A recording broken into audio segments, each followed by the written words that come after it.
This is basically, trying to bridge the gap between the science and the uptake of the science. Because we know a lot about how to detect cervical cancer early, how to treat people, and there are lots of people who don't get this service. That is basically because, again, the four A's: lack of awareness, and even if awareness is there, there is lack of availability of services, and then there is a lack of accessibility of those services, and the other thing is people cannot afford it. And importantly, in areas where people do not have enough health literacy, people do not have self-efficacy, and where decisions are not just by the person, but the decisions are determined by the members of the family, it becomes all the more difficult to fill this no-do gap. We know that how to detect cervical cancer, how to treat cervical cancer early, how to reduce the morbidity and mortality with that. But then how do we make people participate in this care continuum from screening to treatment, where so many multiple factors are associated? So in response to that, I formulated a strategy where a trusted community health volunteer from the same population where the people that we are going to screen are living, this trusted community health volunteer is an ambassador to try and bring the people into the system from screening to treatment.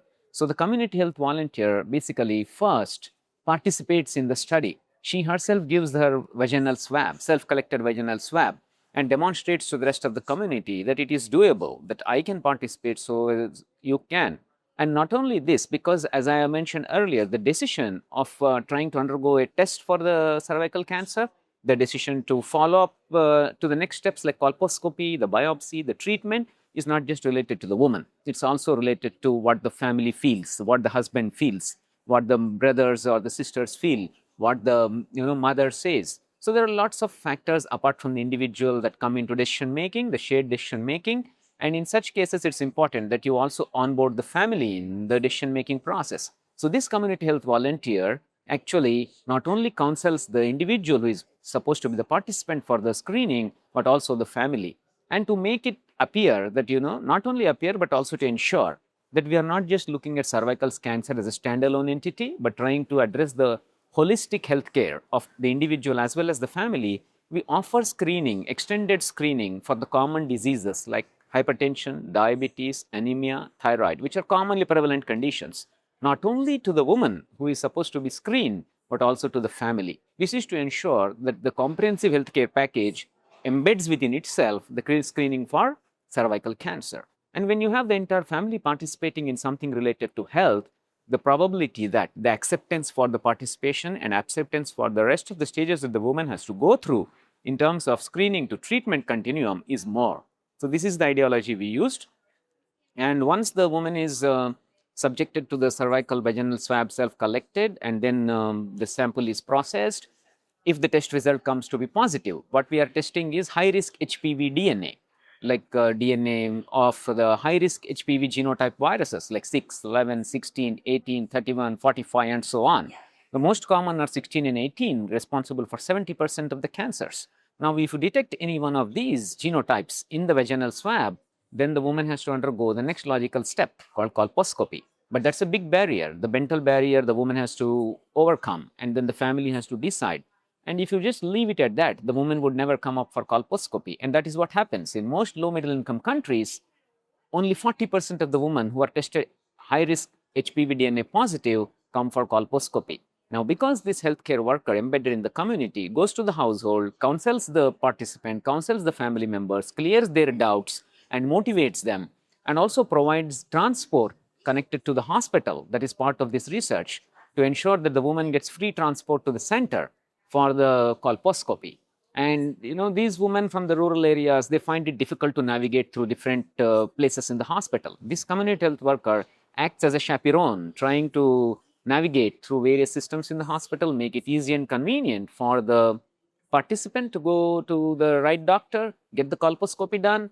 And once the colposcopy is done, if there is a need for a biopsy, even the biopsy is done and the biopsy report is delivered to the home of the participant. So if you see, the screening is happening at the home, transport is provided to come to the hospital, and if a colposcopy biopsy is done, that report is also delivered to the home of the participants. So this way we are trying to make services more available, accessible, and acceptable to the people. So the barriers that we discussed earlier are trying to be overcome through this community health volunteer embedded program, standing by the side of the person all the way, step by step, from screening at the home to laboratory where the test is done, the report is brought to the person, discussed with the family, the person is taken to the hospital for colposcopy and biopsy, and after that the report is again given, explanation of the report is given at the doorsteps to the extended family, and once the decision is taken, and if the woman is expected to receive some treatment because the biopsy shows that there is a suspicious lesion, there is a need for the treatment to be done because there is precancer,